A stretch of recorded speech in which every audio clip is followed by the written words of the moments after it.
Third episode शुरू होती है और हम देखते हैं कि गाबीमारू और सागिरी शिनसिंक्यू पहुंच जाते हैं और गाबीमारू कहता है कि एलेक्सर ऑफ लाइफ सच है। अब वो यहाँ पर है कि नहीं, ये एक अलग कहानी है। इसके बाद सागिरी वहाँ की खूबसूरती को देखकर बहुत खुश हो रही होती है, तो गाबीमारू कहता है कि ये नेचर के खिलाफ है, ऐसी जगह पर इन सब चीजों का होना मुमकिन ही नहीं। वो बात कर ही रहा होता है कि तभी कोई गाबीमारू पर हमला करता है। ये हमला करने वाला होता है ट्विस्टेड क्यून, उन 10 क्रिमिनल में से एक जिन्हें शिनसिंक्यू एलेक्सर ऑफ लाइफ हासिल करने के लिए भेजा गया होता है। क्यून कहता है कि मेरा मिशन ये है कि मैं पहले सारे क्रिमिनल्स को मार दूं और फिर आराम से एलेक्सर ऑफ लाइफ हासिल करूं। ये सब देखकर सागिरी उसके एग्जीक्यूशनर से सवाल करती है, तो वो एग्जीक्यूशनर कहता है कि हमें यहाँ पर इन क्रिमिनल्स पर नजर रखने के लिए भेजा गया है, ना कि इन्हें दूसरे क्रिमिनल से लड़ने से रोकने के लिए। ये सुनकर सागिरी भी साइड पर हट जाता है और गाबीमारू उनसे फाइट करने के लिए आगे आता है, तो सागिरी उसको रोक कर कहती है कि अपने हाथ बांधो,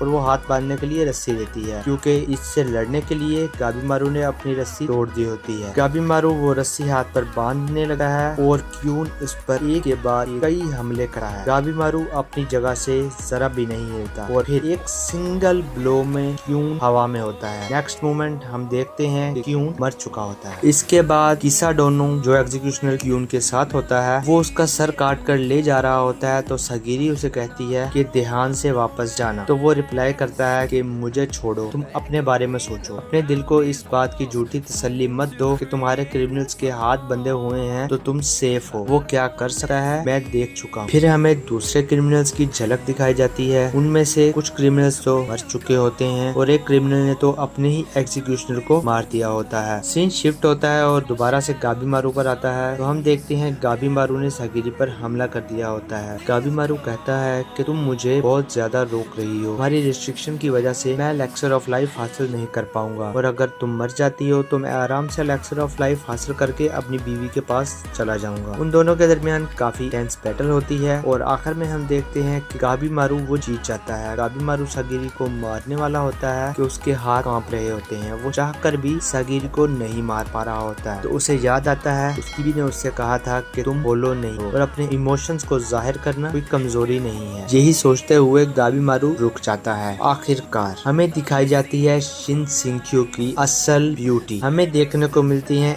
ऐसी बीज जिनका फेस इंसान का होता है, रेंगने वाले काफी बड़े कीड़े, और आखिर में जियांट बीस्ट, एक ऐसे बीस्ट के हाथ और पैर तो इंसानों जैसे होते हैं लेकिन फेस किसी मॉन्स्टर से कम नहीं होता।